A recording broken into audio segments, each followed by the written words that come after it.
ராமணின்னு சொல்லிட்டு ஜானகிராமன் அவரோட முக்கியமான ஒரு சிறுகதை. இந்த கதை எப்படி ஆரம்பிக்குதுன்னா, ஒரு சின்ன ஹோட்டல் மெஸ்ஸுன்னு சொல்லலாம். ஹோட்டலுங்கிறத விட இப்போ நம்ம சின்ன ஊர்களெல்லாம் பார்த்தோன்னா பெரிய பெரிய ஹோட்டல்லாம் இப்போ தான் வந்திருக்கு. அந்த காலத்தில் சின்ன சின்னதாக வர பெஞ்ச் போட்டு ஒரு ஹோம்லி ஃபுட்டு மாதிரி பண்ணக்கூடிய ஹோட்டல்களில் இதுவும் அந்த மாதிரி ஒரு ஹோட்டல். மார்கம்ங்கிறவர் தான் அந்த ஹோட்டலோட ஓனர். அவரும் அவர் ஒய்ஃபும் தான் அந்த ஹோட்டலை நடத்துகிறாங்க. ரொம்ப சுத்தபத்தமாக காலையில் நீங்கள் எப்பயுமே ஊர் பக்கம்லாம் ஹோட்டல்லாம் போனால் காத்தால் ஊதுபத்திலாம் ஏற்றி வச்சு எல்லாம் ஃப்ரெஷ்ஷாக அந்த மாதிரி இருக்கும் இல்லையா, அந்த மாதிரி இவர் மார்க்கம் நல்லா பட்டையாக விபூதிலாம் இட்டுட்டு குங்குமம்லாம் வச்சுட்டு சுவாமிலாம் கும்பிட்டு ரெடியாக இருக்கார் கஸ்டமருக்காக. ஐராவதம்னு சொல்லிட்டு அந்த ஊர்லேயே ஒரு ஸ்கூலில் லேப் அசிஸ்டண்ட் அவர் சாப்பிட வரார். அவர் ஒன்றும் பெரிய வாடிக்கையாளர் கிடையாது. பட் ஆனால் எப்போவாவது வருவார், மாதத்துக்கு ஒரு தடவை 2 தடவை இவங்களோட ஹோட்டலுக்கு சாப்பிட வருவார். ஸோ இந்த மார்க்கத்தை பற்றி சொல்லும்போது ஜானகிராமன் எப்படி சொல்கிறாருன்னா, நிறையா ஹோட்டலில் சர்வ் பண்ணுறாங்கல்ல, இவங்க ஹோட்டல் எப்படின்னாக்கா தட்டில் நிறையா சாதம் எடுத்துன்னு வருவார். ஆனால் அந்த கரண்டிக்கு தெரியுமா முதலாளி எப்படின்னு, அந்த அளவுக்கு தான் அது கரெக்டாக விழுமா. ஆனால் போடுறது என்னமோ சத்தம் என்னமோ அந்த கரண்டியும் தட்டி வேகமாக தட்டி போடுறேன்னு சொல்லிட்டு பயங்கரமாக பந்தாக விடுவார் இந்த மார்க்கம். ஆனால் அவரோட கரண்டியிலேருந்து சாதமும் குழம்போ கறியோ ஓரளவு தான் கரெக்டாக அந்த அளவு தான் விழுமா. எவ்வளோ தான் இவர் தட்டினாலும் இது பண்ணாலும், ஏன்னா அந்த கரண்டிக்கு தெரியுமா முதலாளியோட மனசு. அந்த மாதிரி ஒரு ஆள் மார்க்கம். இதில் அந்த ஐராவதத்தை பார்க்கும்போது மட்டும் இவருக்கு மனசில் எப்பயுமே ஒரு கருணை வரும். பாவம், இந்த மனுஷன் வாயில ஜீவன் மாதிரி இருக்கார், இவர்கிட்ட அந்த இதை பண்ண மாட்டார். கொஞ்சம் தாராளமாக இவருக்கு சாதம் போடுவார். சில பேர் மொஹராசி, சில பேரை பார்த்தோன்னே பாவமாக தோணும், கொஞ்சம் நிறையா பரிமாறலாங்கிற மாதிரி. இந்த ஐராவதத்துக்கு அன்றைக்கி ஃபஸ்ட்டு கஸ்டமர் இவர் தான், ஐராவதம் தான். அவரை உட்காத்தி வச்சு சாதம் போடுறார். அவரும் சாம்பார் நல்லா இருக்குன்னு கொஞ்சம் எக்ஸ்ட்ரா வாங்கி சாப்பிட்டுட்டு கிளம்பி போகிறார். போகும்போது இவர் மார்க்கம் என்ன பண்ணுறார், சரி அடுத்த கஸ்டமர் வருவான்ட்டு கிச்சனில் போய் அந்த குழம்பை நல்லா கிளறி விட போகும்போது பார்த்தா குழம்புல ஏதோ பளபளன்னு நீட்டமாக இருக்கிற மாதிரி பார்ப்பார். அது என்னன்னு எடுத்து பார்த்தா ஒரு குட்டி பாம்பு. அது அந்த சாம்பாரில் விழுந்திருக்கும். சமைக்கும்போது விழுந்ததா இல்லை முன்னாடி விழுந்ததா அப்புறம் விழுந்ததான்னு தெரியாது. நடுங்கி போயிடுவார். உடனே அவர் ஒய்ஃபை கூப்பிட்டு கஞ்சாடையில் கூப்பிட்டு பாரு இது என்னன்னு பார்த்தோன்னா, அவ்வளோ ஐயோ இது பாம்பு விஷமாச்சே அப்படிங்கிறா. உடனே கொண்டு போய் கொல்லை பக்கத்தில் கொட்டிட்டு அத்தனை சாம்பாரையும் கொட்டிடுறாங்க. கொட்டிட்டு புதுசாக சாம்பார் பண்ணுறாங்க. ஆனால் 2 பேருக்கும் பயங்கரமாக வந்துடுது. ஏன்னா இந்த ஐராவதம் எக்ஸ்ட்ராவாக சாம்பார் வாங்கி நல்லா சாப்பிட்டுட்டு வேற போயிருக்கார்.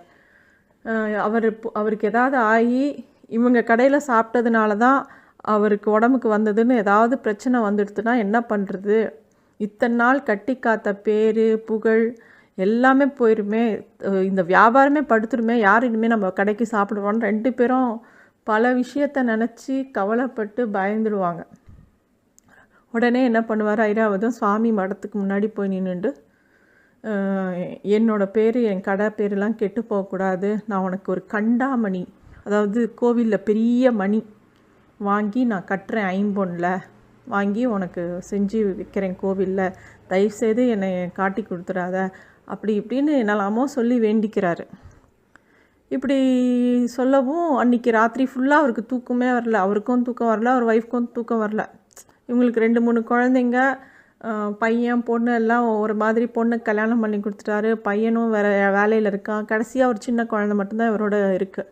ஸோ இவர் நினச்சி பார்க்குறாரு, நம்ம ஓரளவுக்கு எப்படியாவது மீண்டு வந்துடலாங்கிற நிலமையில் இந்த மாதிரி ஒரு அவப்பேர் வரப்போதே, என்ன நான் பண்ண போகிறோம், சுவாமி நீ தான் காப்பாற்றணும்னு சொல்லிட்டு இந்த கண்டாமணி எப்படியாவது நான் உனக்கு செஞ்சு கொடுத்துட்றேன், என்னை காப்பாற்று இப்படிலாம் வேண்டின்னு இருக்கார். அவருக்கு இந்த ஐராவதம் என்ன ஆனாருன்னு எப்படியாவது போய் விசாரிச்சிடலாமா அது இதுன்னு அவர் மனசை போட்டு அப்படியே குழப்பின்ண்டே இருக்கார். மறுநாள் காலையில் நியூஸ் வருது, ஐராவதம் காலையில் மாரடைப்பில் இறந்து போயிட்டார் அப்படின்னு நியூஸ் வருது. எல்லோரும் மாரடைப்புன்னு தான் பேசிக்கிறாங்க. இவரோட கடையில் சாப்பிட்டதுனால அவருக்கு ஆகிடுத்துன்னு யாருக்கும் தெரியாது. ஸோ என்னன்னு விசாரித்ததில் 2 தடவை ராத்திரி அவருக்கு ஏதோ லூஸ் மோஷன் மாதிரி போச்சு, அதுக்கப்புறமா மறுநாள் காலையில் மாரடைப்பில் இறந்துட்டார் அப்படிங்கிற மாதிரி நியூஸ் பரவ ஆரம்பிச்சுடுது. மார்கத்துக்கு ஒரு பெரிய நிம்மதி. நம்ம கடையில் சாப்பிட்டு இறந்தாருன்னு யாரும் பேசிக்கல, அது வரைக்கும் நம்ம சேஃப் அப்படிங்கிற மாதிரி அவரும் ஒரு ஒய்ஃபும் கொஞ்சம் நிம்மதியாகிறாங்க.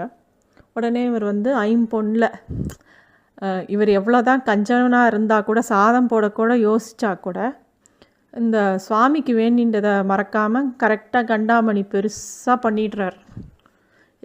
பண்ணி அவங்க கடையில் கொண்டாந்து வச்சுருக்கார் கோவிலில் டொனேட் பண்ணுறதுக்காக. வர்றவங்கெல்லாம் வந்து அந்த கண்டாமணியை பார்த்து, அதை மணியை ஆட்டி பார்த்து அதில் வர சவுண்டை பார்த்து ஆச்சரியப்படுறாங்க. இவருக்கு மனசே வராது, இவர் எப்படி இந்த மாதிரி ஒரு தர்ம காரியத்துக்கு யோசிக்கிறாருன்னு எல்லாருக்கும் ஆச்சரியம். எல்லாரும் பயங்கரமாக இவரை ப்ரைஸ் பண்ணுறாங்க. மனுஷனோட மனசு ரொம்ப விசித்திரமானது. என்னதான் வந்து எல்லாத்துக்கிட்ட இருந்தும் தப்பிக்கலாம், எதையுமே நம்ம வெளியில் சொல்லாமல் ஒரு விஷயத்த மறைக்கலான்னு நினச்சா கூட நம்ம அந்த மனசு வந்து தன்னை காட்டி கொடுத்துட்டே இருக்கும். அது மாதிரி இவருக்கு யாராவது வந்து மணியை பற்றி விசாரித்தாலே இவரை தேவையே இல்லாமல், என்ன சுவாமி என்ன பண்ணுறது, நம்ம என்னத்தை எடுத்துன்னு போகிறோம் பாருங்கள், அந்த ஐராவதம் கூட தான் வந்தார், சாப்பிட்டாரு, திடீர்னு ஒன்றா மாரடைப்பில் இறந்து போயிட்டார். அதாவது இவரே அதை பற்றி பேசிகிட்டே இருப்பார். அவர் ஒய்ஃப்க்கு எரிச்சலாக வரும். இவரே காட்டி கொடுத்துருவார் போல் இருக்குது தன்னை, ஏன் இப்படி பேசுகிறாருன்னு கூப்பிட்டு அவள் மிரட்டுவா, நீங்கள் பேசாதீங்க, முதல் இந்த மணியை கொண்டு போய் கோவிலில் கொடுங்க, இது இருக்க தான் அதை பார்க்க உங்களுக்கு அவர் நினப்பு வருது, நீங்கள் எல்லாருக்கிட்டேயும் எப்படியோ இந்த மணியை பற்றி இல்லாட்டி ஐராவதத்தை பற்றி பேசுகிறீங்க, கொஞ்சம் இதை கம்மி பண்ணுங்க அப்படின்னு சொல்லி அவன் சத்தம் போடுறான். அப்புறம் இவர் ஒரு வழியாக கொண்டு போய் அந்த கண்டாமணியை கொண்டு போய் கோவிலில் டொனேட் பண்ணிடுறார். சரி, அதோட பிரச்சனை முடிஞ்சிடுது அப்படின்னு இவங்கெல்லாம் நினச்சிக்கிறாங்க. பார்த்தா மணியை மாட்டுறாங்க கோவிலில். ஒரு நாள் கழித்து மறுநாள் காலங்காத்தால் ஃபஸ்ட்டு பூஜைக்கு மணி அடிக்கிறது. மணி அடித்தா இங்கே இவருக்கு வந்து ஐராவதமும் தான் பண்ண குளறுபடியும் தான் மைண்டில் ஞாபகம் வருது. ஒவ்வொரு தடவையும் மணி அடிக்கும்போது ஒவ்வொரு தடவையும் அவருக்கு வந்து அந்த சம்பவமே ஞாபகத்துக்கு வருது. இவரால் நிம்மதியாகவே இருக்க முடியல. அப்போ வந்து அந்த கடையில் யார் வந்தாலும் இவர் தன்னறியாமல் இந்த விஷயத்தையே பற்றி பேசுகிற மாதிரி ஆயிடுது. அவரால் ஒரு நிம்மதியாகவே இருக்க முடியாது. அதாவது ஊரை ஏமாற்றலாம், நாமளே ஏமாற்றிக்க முடியுமா? அவரால் அதை டாலரேட்டே பண்ண முடியல. அப்புறம் ஒரு நாள் வந்து என்ன பண்ணுறாரு, நேராக கிளம்பி தர்மகத்தா வீட்டுக்கு போகிறார். தர்மகத்தா இவரை பார்த்தவொடனே, வாங்க எவ்வளோ பெரிய டொனேஷன் இது, எல்லாராலும் பண்ண முடியுமா இவ்வளோ பெரிய கண்டாமணி, நீங்கள் தான் பண்ணியிருக்கீங்க, ரொம்ப பெரிய விசேஷம், ஒவ்வொரு தடவையும் மணி அடிக்கும்போது இந்த சுற்று வட்டார கோவிலில் இல்லாத அளவுக்கு சவுண்டு வருது சுவாமி அப்படின்னு சொல்லி அவர் பயங்கரமாக இவரை ப்ரைஸ் பண்ணுறார். இவருக்கு என்ன சொல்கிறதுனே தெரியல. இவரை நைஸாக சொல்லி பார்க்குறார். சார், என்னை விட பெரிய ஆளுங்கள்லாம் இந்த ஊரில் இருக்காங்க, அவங்கெல்லாம் பண்ண வேண்டிய விஷயத்த நான் பண்ணிட்டேன், தப்பு அது என்னோடய அகங்காரத்தை காட்டுது. நான் ஒன்று செய்கிறேன், ஒரு 5-6 வெள்ளி மணி வாங்கி தரேன், தனித்தனியாக ஒவ்வொரு சன்னதிக்கா, அந்த கண்டாமணியை கழட்டிடுங்க அப்படின்னு சொல்கிறார். தர்மகத்தாவுக்கு வந்து புரியவே இல்லை. என்னது இது, நீங்கள் தானே சார் வாங்கி கொடுத்தீங்க, இது மாதிரி வருமா, ஊரே புகழுது உங்களை அப்படின்லாம் சொல்கிறார். இவர் இல்லை வேண்டாம், நான் வெள்ளி மணி தரேனோடனே அந்த தர்மகத்தா ஒத்துக்கவே இல்லை. கண்டாமணி இதெல்லாம் கழட்ட முடியாது சார், ஒன்ஸ் கோவிலுக்கு டொனேட் பண்ணிட்டா அதை கழட்டலாம் முடியாது, வேணா நீங்கள் வெள்ளி மணியும் வாங்கித்தாங்க அப்படிங்கிறாரு. இவருக்கு என்ன பண்ணுறதுனே தெரியல. சரி, நம்ம ஒரு செவிடம் எப்படி இருந்தால் எதுவுமே கேட்காதோ அந்த மாதிரி நம்ம மனசை வச்சுக்கணும் அப்படிங்கிற மாதிரி யோசிச்சுட்டே வரார்.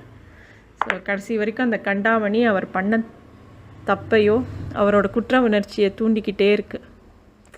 இந்த கதையில் அந்த அவங்களோட மைண்ட் எப்படி ஒர்க் பண்ணுது. அந்த பாம்பு வந்து அவர் சாப்பிட்டப்புறம் கூட விழுந்திருக்கலாம், இவங்களுக்கு தெரியாது. இல்லை அவர் நிஜமாகவே மாரடைப்புலையும் செத்துருக்கலாம், இல்லை அந்த பாம்புனாலையும் செத்துருக்கலாம், எதுன்னே தெரியாது.